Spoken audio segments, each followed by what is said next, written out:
Obrigado por nos receber aí hoje. Obrigado, Sr. Billy, também por aceitar o convite. É um prazer ter vocês aqui para a gente conversar sobre um assunto. E hoje a gente vai ter uma chance de fazer um bate-papo mais descontraído, né? Então eu queria aproveitar para agradecê-los aí novamente. Bacana, obrigado aí, Alila, pelo convite. É um prazer estar aqui participando da discussão, né? Então, sempre temas interessantes aí, como está sendo a evolução da indústria aeronáutica e como que as ferramentas aerodinâmicas têm evoluído. E junto com essa evolução aí, como tem evoluído o mercado de trabalho, né? E qual que é a capacidade, né, que você tem que ter no futuro, né? O mercado ele vai se moldando aos poucos aí. A gente já consegue entender a direção que está indo, né? De vez em quando muda um pouco de direção, mas esse tipo de discussão é muito interessante para a gente ver, pô, então tem uma linha mudando nessa direção aqui que é uma linha que vai crescer no futuro. Então acho que vai ser uma discussão bem interessante aí. Legal, com certeza. Eu acho que um ponto que você trouxe aí, Sr. Billy, que é bacana, né, é o fato que as coisas estão mudando, e eu acho que a gente está passando agora por uma fase de mudança mais vertiginosa do que antes, porque a gente tem aí a mobilidade aérea urbana surgindo como uma realidade, né, e eu acho que isso é realmente um propulsor de mudança e de novidades, né, em todas as áreas da engenharia aeronáutica. Então, eu acho que esse é outro motivo para a gente estar animado para conversar sobre essas coisas, né. Bom, pessoal, então a gente pensou hoje em conversar sobre alguns tópicos importantes, né? E o primeiro deles é justamente o fato que o projeto aerodinâmico, seja na indústria aeronáutica, seja em outras indústrias, né, automotiva, eventualmente a indústria eólica, ele é baseado numa composição de várias ferramentas, não em uma só ferramenta. Então, eu acho que esse é um ponto importante. Essas ferramentas, em geral, têm natureza complementar, né? Você não vai usar uma delas para fazer tudo, né? Sobre o que você acha em relação a esse ponto. Eu acredito que vai depender muito da fase de projeto, né? Então, você vai ter o nível de fidelidade adequado para a fase do projeto adequado.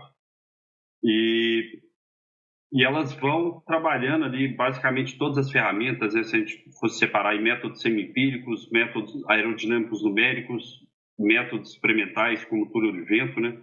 Chegando até no final lá, métodos de ensaio em voo, né? Que podem até realimentar o projeto novamente, né?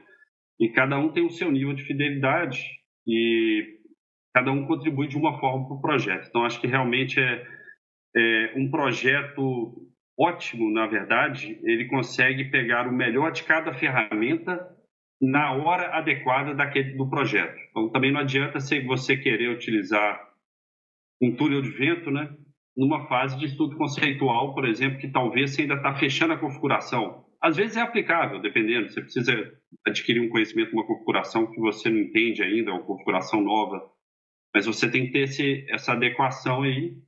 E é claro que o CFD, ele entra aí hoje como uma ferramenta aí que já está sendo utilizada aí mesmo até a partir do estudo conceitual e vai continuar aí até a fase de ensaio em voo, né? Já integrando aí todas as ferramentas aí e junto com os outros tópicos que a gente vai falar aqui da evolução da aerodinâmica numérica aí ao longo das últimas décadas e a evolução que a gente espera que aconteça nas próximas décadas também. Verdade, esses pontos são importantes. Um negócio que eu acho que é legal do que você comentou, além do fato de fazer a escolha adequada para cada fase do projeto, é a relação entre as ferramentas, né? Por exemplo, você pode usar ferramentas, seja de um CFD mais completo, em que você tem mais efeitos físicos retidos, ou então uma ferramenta de aerodinâmica computacional de um pouco mais baixa fidelidade para eventualmente te ajudar a montar uma matriz de ensaio em túnel, por exemplo. Né? E isso é uma coisa interessante. E tem uns exemplos legais em outras indústrias, né? Como, por exemplo, o engenheiro vai trabalhar no projeto de desenvolvimento ali, sei lá, de uma central nuclear, por exemplo, e ele pode usar essas ferramentas de CFD em algumas situações em que não haveria outra forma, né? Não haveria uma maneira de fato de experimentar todos os cenários. Então, acho que essa complementação, né, entre as ferramentas é o que faz justamente a beleza do desenvolvimento aerodinâmico. E uma coisa importante também, que eu tenho sempre comentado com o pessoal aqui no portal, é que a gente nunca pode cair no erro de usar as ferramentas de CFD ou outras ferramentas numéricas como um substituto ao conhecimento teórico de aerodinâmica, né, ao conhecimento das teorias mais fundamentais. Isso é absolutamente importante, porque do contrário a gente incorre no risco de usar a ferramenta da maneira incorreta, né, e isso é algo bastante perigoso. Sim, eu acho que esse ponto ele é muito relevante. Hoje nós vemos aqui junto com o aumento computacional, a automação dos processos tem acompanhado, né? Então, poderia acompanhar de um nível que rodar CFD vai ser simplesmente abrir a geometria e apertar play. Pode chegar nesse ponto. E é claro que com todos os detalhes necessários, né? E aí é que entra a diferença de quem entende o método e quem não entende o método, né? A diferença é se você vai ser simplesmente um usuário da ferramenta lá, que vai ficar rodando scripts apenas gerando malha, gerando geometria, gerando resultado, e a diferença de quem entende como fazer isso da maneira correta, da maneira eficiente, e principalmente entender os resultados que estão saindo dali. Então, hoje, um engenheiro de CFD, além de um especialista em aerodinâmica numérica, né, além de entender como fazer as simulações, o que ele tem que fazer para gerar os métodos, como escolher o método adequado para aquela hora, ele também tem que entender muito de aerodinâmica em si, para analisar os resultados. Senão, não adianta só gerar os resultados. Então, na verdade, o especialista em CFD tem que ser um verdadeiro aerodinamicista, né? É muito mais amplo do que somente a ferramenta, né? E o que eu vejo é que o CFD, pela capacidade de visualização e de entendimento que ele provê ao engenheiro, ele realmente ele é um passo a mais para essa pessoa se entender a física que está ali por trás, né? Então, muitas vezes é difícil ver isso, mesmo com resultados de visualizações, diversas outras ferramentas. Não há dúvidas que o CFD é a que provê a melhor tipo de visualização e provê, inclusive, breakdown de efeitos, né? Você pode olhar qual que é a força ali, num pedacinho daquele componente, coisas que às vezes são muito difíceis com outras metodologias. E isso vai prover um entendimento e um aprendizado muito grande que vai acontecendo até essa pessoa coletar todo esse aprendizado, né, juntamente aí com a carreira, e vai ter essa visão global da aerodinâmica aí, não somente de uma ferramenta, né? Legal, não, isso é muito, eu concordo plenamente. E um ponto bacana que você comentou, né, eu acho que é o seguinte, além do conhecimento teórico da aerodinâmica, que é fundamental, até para você olhar, por exemplo, uma topologia e entender se aquilo faz sentido ou não, né, então é absolutamente fundamental. E eu acho também que, em complemento a isso, é muito importante você conhecer as hipóteses e limitações que estão por trás do método. Porque aí você sabe até onde usá-lo, você sabe quais são as restrições. Então, isso é um ponto legal também. Sim. Esse é um ponto... eu acho que a gente separou outros tópicos, né? De repente, a gente pode até passar para o próximo.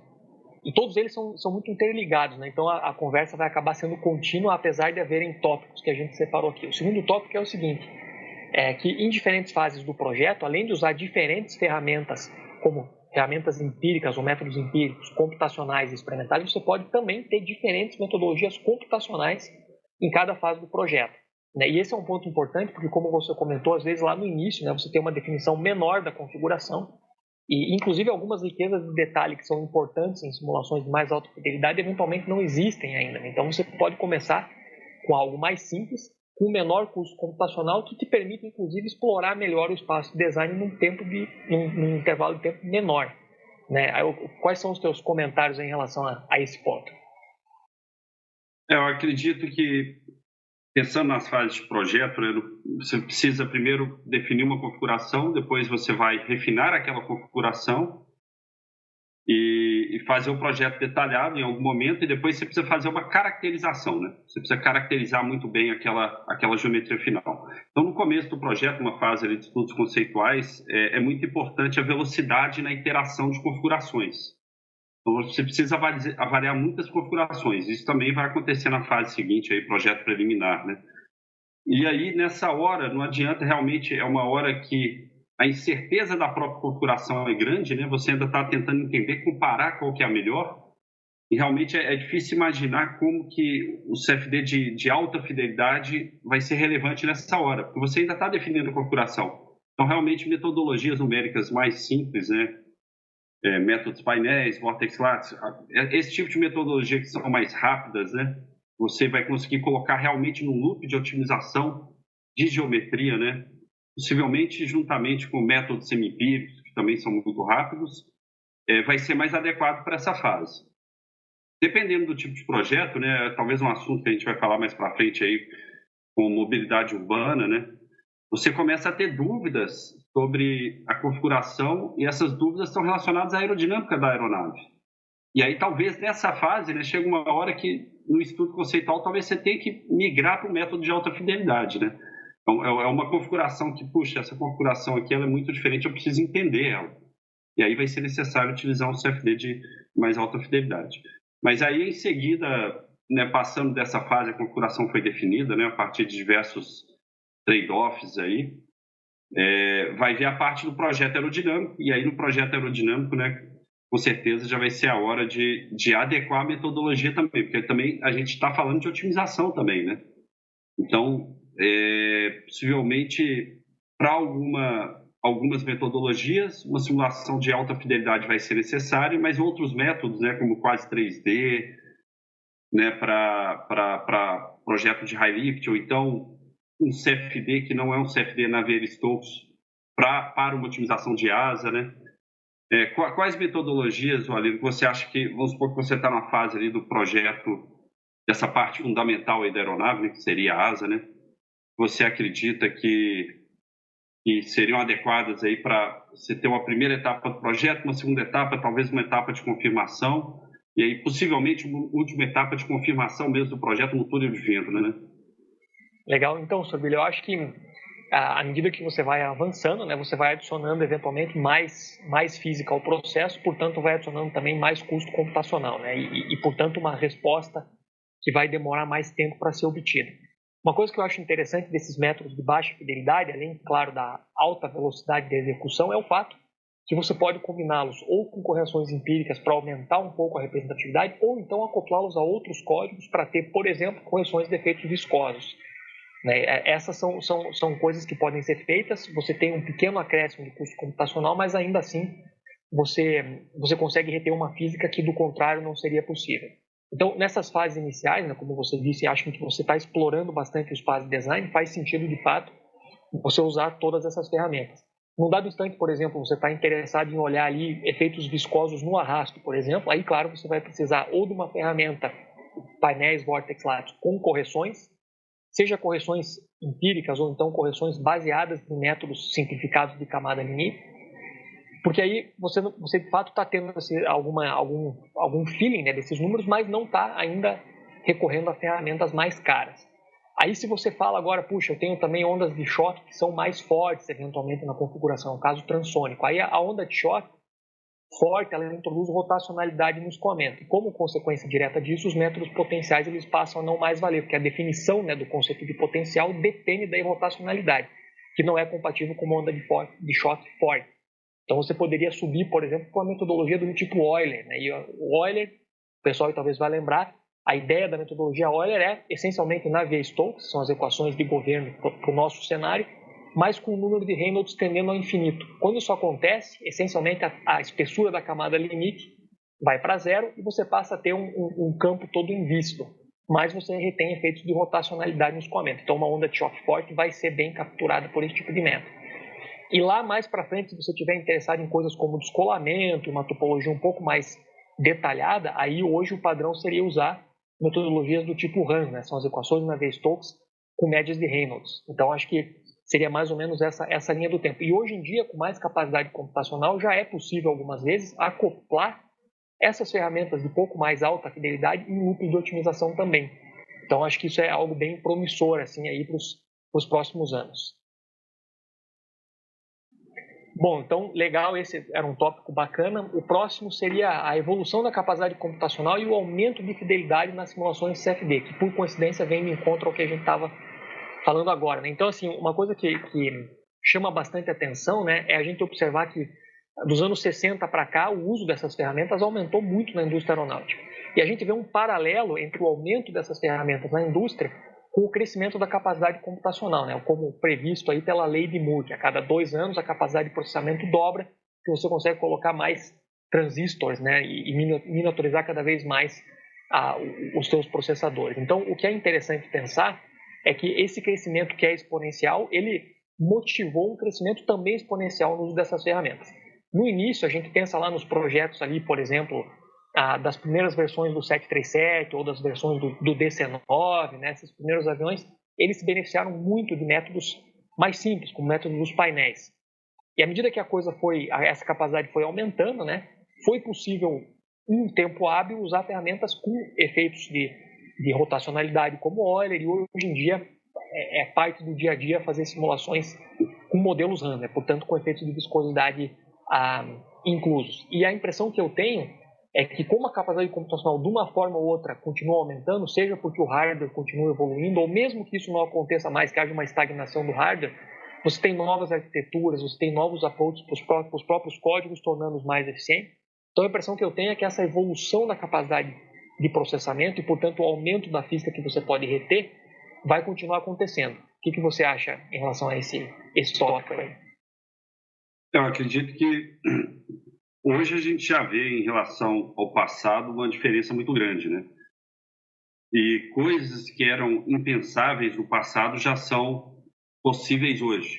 Então, não, talvez nem tanto indo lá para altíssima fidelidade, mas no passado era algo um pouco impensável você fazer uma caracterização completa, por exemplo, para montar um banco de dados aerodinâmico para um modelo de simulação utilizando o CFD.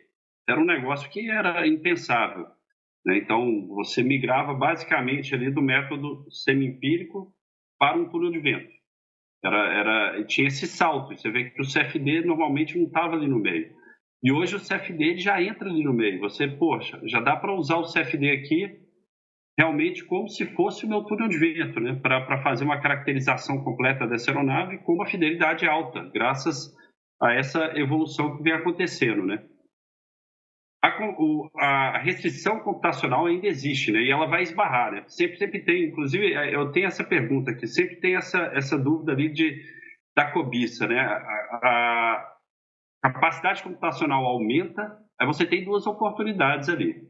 Você roda mais casos com uma dada fidelidade, você julga que é suficiente, ou você vai rodar menos casos e aproveitar que aumentou a capacidade computacional e aumentar mais a fidelidade, né?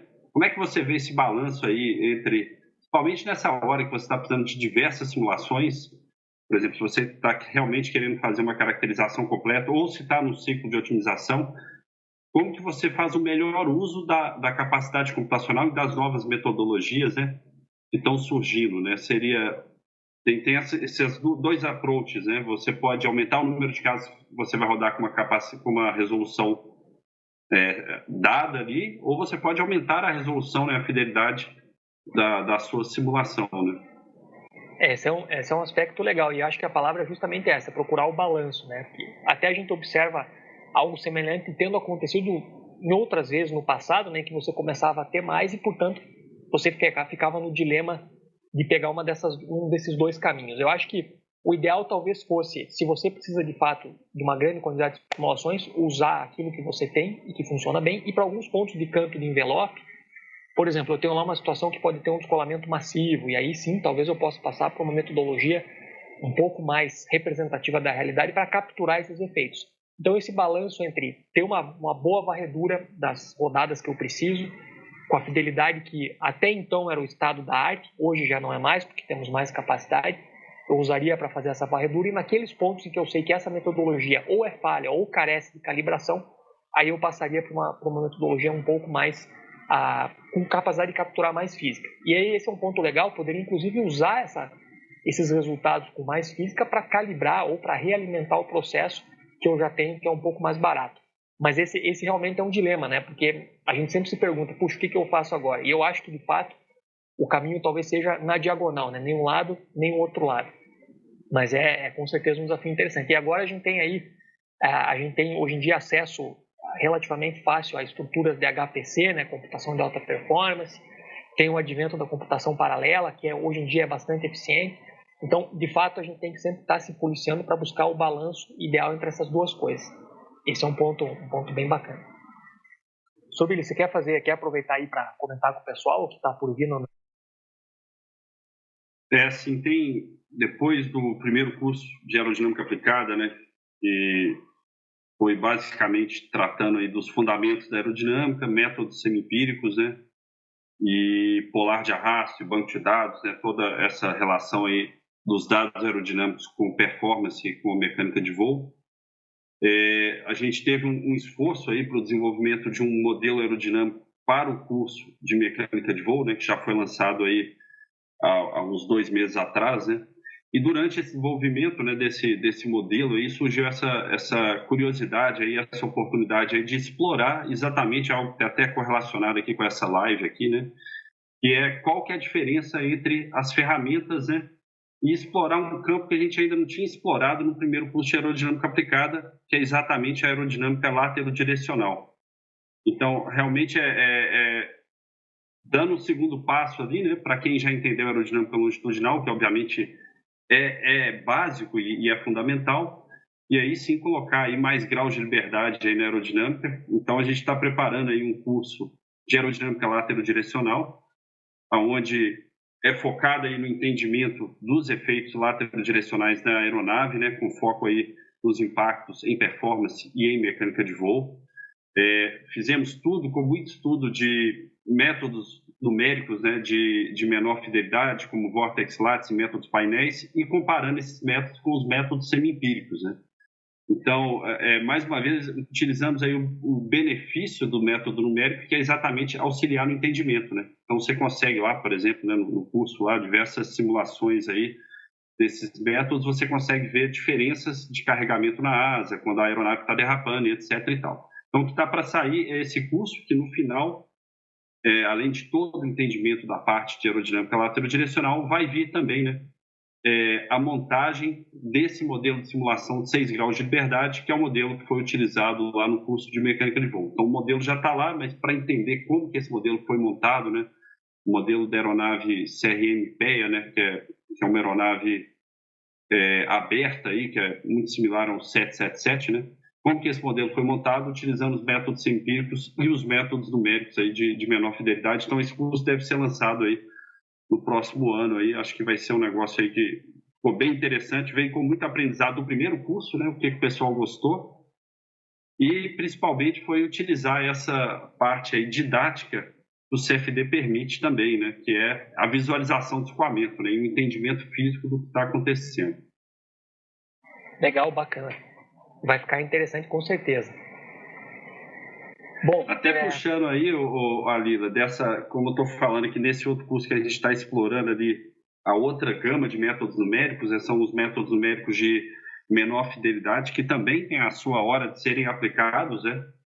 Apesar de ser menor fidelidade, eles têm suas vantagens, né, de serem rápidos, e eles também estão capturando ali, até um certo nível, a física do escoamento, né, com as suas limitações, essas limitações que são importantes que as pessoas entendam quando estão utilizando o método, né, até quando que isso aqui vale, né? Você está usando lá o XFLR5 para fazer uma simulação VLM, você tem que entender que aquilo ali tem um limite. Então, é muito bom, é muito útil para várias coisas, é uma ferramenta poderosa, mas existe um limite, e aí é essa hora que você tem que entender o limite e passar para o próximo passo. E aí, o que eu estava pensando hoje, até pensando nos temas aqui, nas tendências para o futuro em CFD, né, que seria o próximo tópico da discussão aí, com essa questão da mobilidade urbana, o que a gente vê hoje por exemplo, simulação de hélices, interação hélice com a aeronave, elas estão aumentando bastante, né? Porque esses veículos aéreos aí, os eVTOL, né, os veículos de decolagem vertical elétricos para mobilidade urbana e regional, né, eles têm configurações que levam a esse tipo de característica, e esse estudo de hélice, interação hélice, era algo que parecia que tinha ficado para o passado, né? As aeronaves, elas migraram para aeronaves a jato, e o jato foi tomando conta, e aí, de repente, a gente vê tanto a parte de turbohélices voltando devido à possibilidade de redução de consumo de combustível, né, devido à maior eficiência aí para voos em menor velocidade, para voos regionais, mas também nessa parte de mobilidade. E aí fica a pergunta, como que são as ferramentas hoje, né, que conseguem capturar esse tipo de efeito que já passa a ser complexo. Aí já tem até aquela dúvida se o RANS, né, que seria a metodologia mais usual aí, diria assim, da indústria, né, a utilização de RANS, até quando que ele seria adequado para você capturar efeitos de hélices para um veículo desse tipo de configuração que vai ter essa interação hélice-aeronave, né? Legal, esse é um ponto bem bacana, sobre ele com certeza tem a ver aí com esse tópico, né, das tendências para o futuro, porque essa é uma realidade que veio para ficar. Dentro do CFD, digamos assim, de média alta fidelidade, né, onde a gente pensa nessas simulações do tipo RANS e etc., tem uma série de estratégias para você levar em conta o efeito da hélice sobre o airframe, né? Ou mesmo o efeito acoplado em alguns casos específicos. Então você pode, por exemplo, começar com o que é chamado aí de modelo de disco atuador, né? Em que numa certa região do domínio são especificados saltos de pressão e esses saltos vão ser propagados para as outras propriedades do escoamento. Essas simulações, o que é interessante, você não precisa ter informações geométricas sobre as pás, e você faz uma simulação em regime completamente estacionário. Claro que a rotação de uma hélice, né, ela implica no regime não estacionário, porém, esse tipo de ferramental te permite abordar o problema de uma maneira mais barata e ainda assim recuperar alguns efeitos. Mas como eu comentei, em geral são saltos constantes ou saltos uniformes das propriedades na seção em que esse disco é especificado.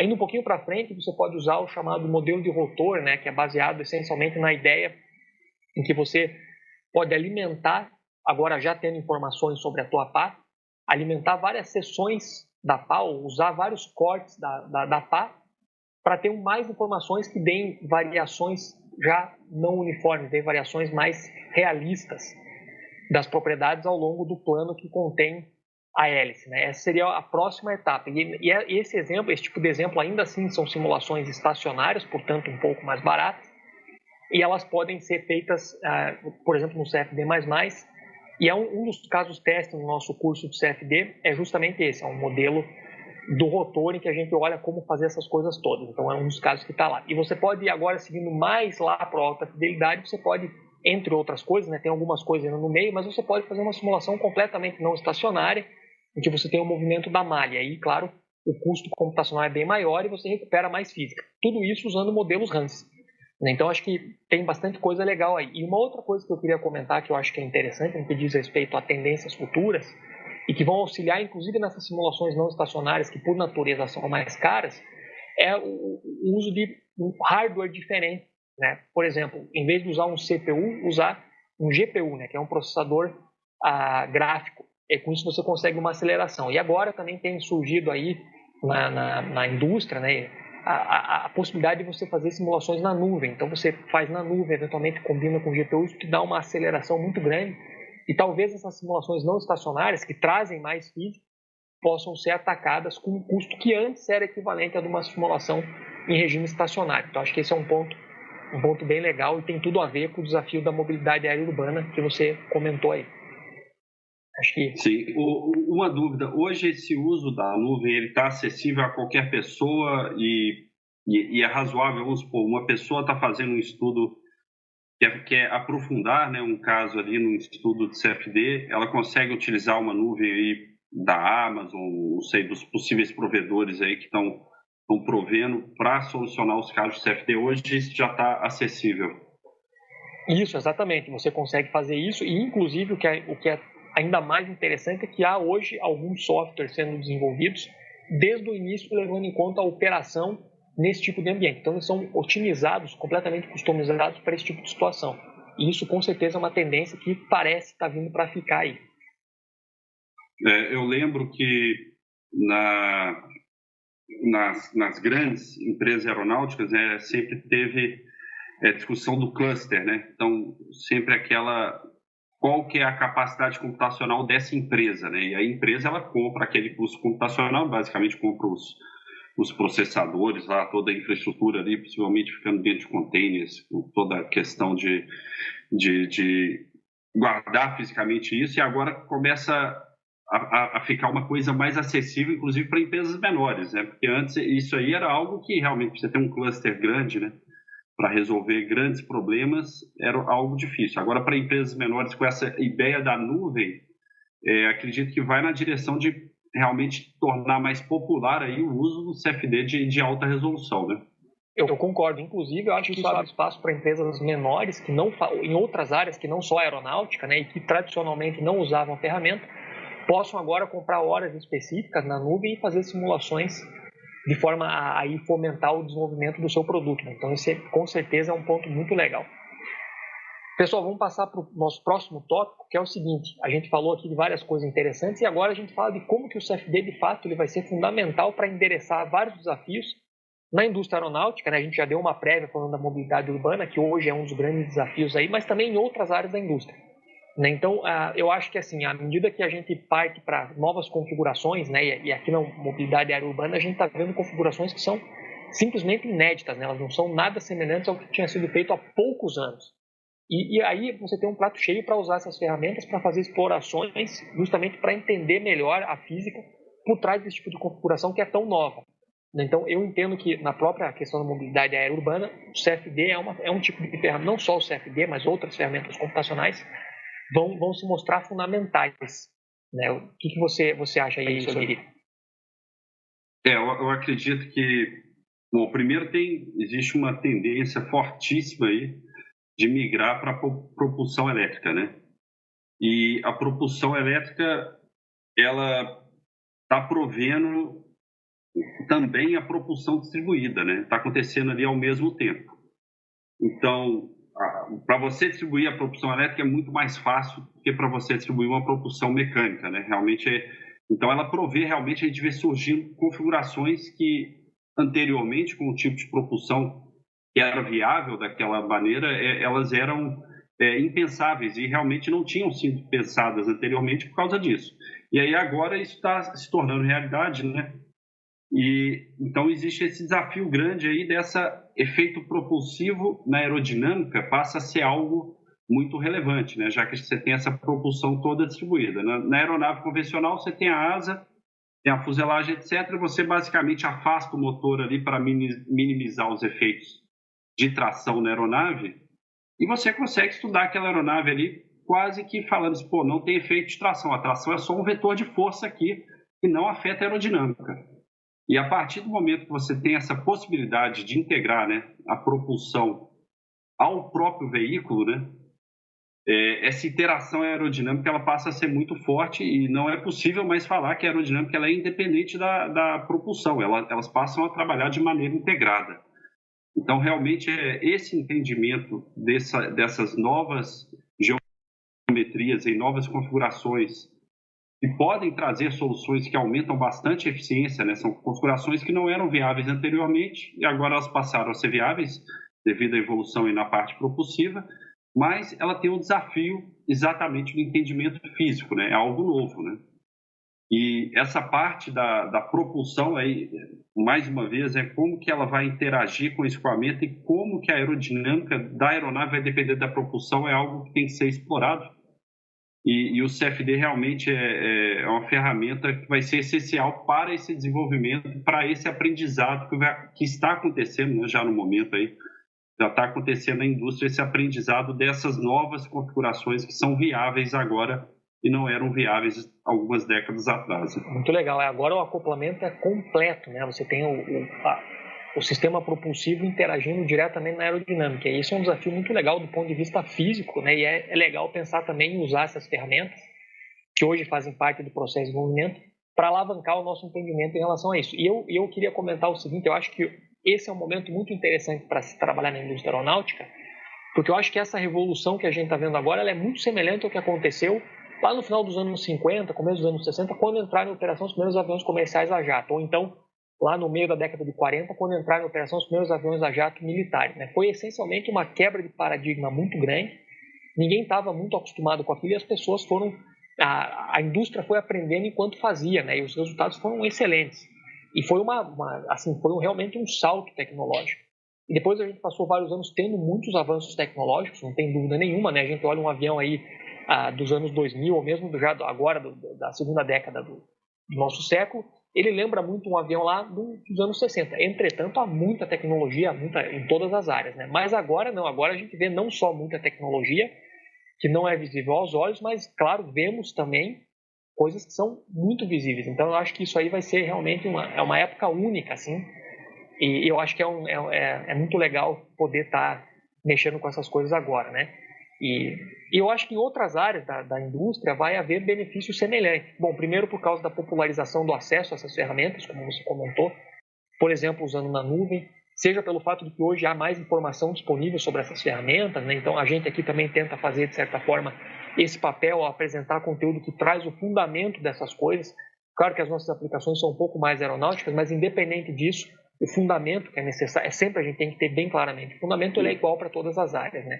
E eu acho que em outras, a gente pensa na indústria automotiva, né? Puxa, você tem escoamento super complexo, tem interação com o solo, tem descolamento, tem interação de vórtice com a camada limite, é um prato cheio para usar a CFD. E outra coisa que eu acho que vem bastante na minha mente também agora é a questão de geração de energia limpa, né? Energia eólica, por exemplo, que é um problema que essencialmente você tem a aerodinâmica como um player principal, né? O que você acha aí em relação ao uso dessas coisas em outras áreas que não só a aeronáutica?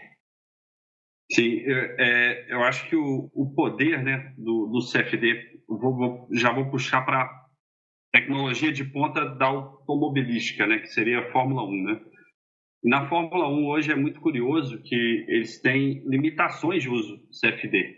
Então, lá basicamente, não sei exatamente a história toda de como chegou nesse ponto, mas eles queriam deixar as equipes mais um fair play ali, todo mundo mais parecido, né? Para não ter uma discrepância muito grande entre uma equipe que tem muito dinheiro e uma equipe que tem pouco dinheiro.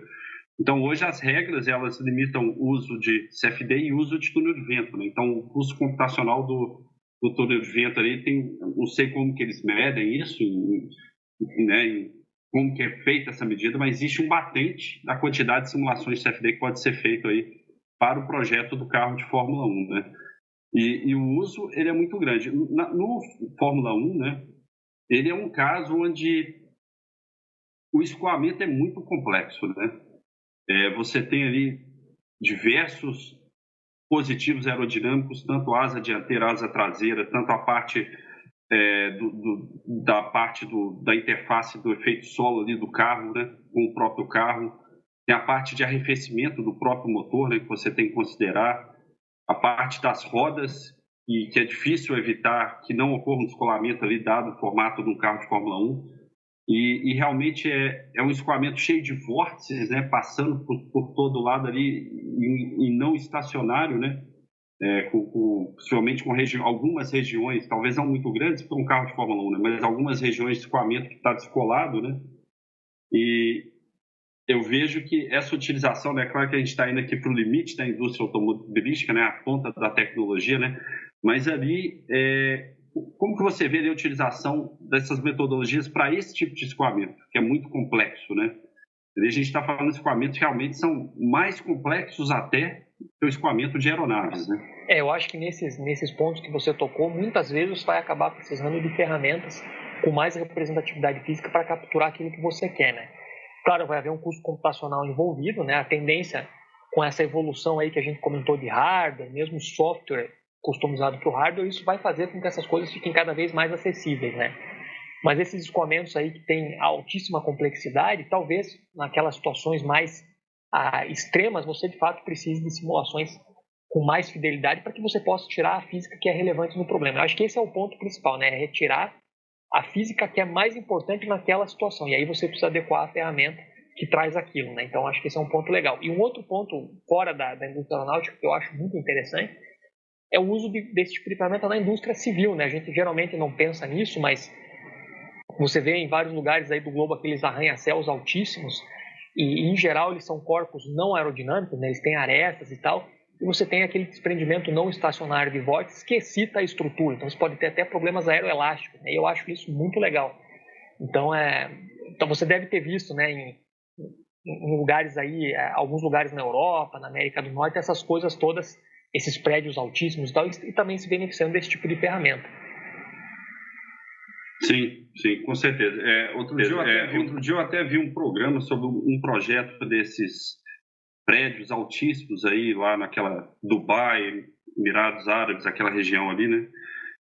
E eles estavam exatamente, desde o projeto conceitual do prédio, eles estavam considerando a parte aerodinâmica, que é um desses arranha-céus, um dos mais altos do mundo, né?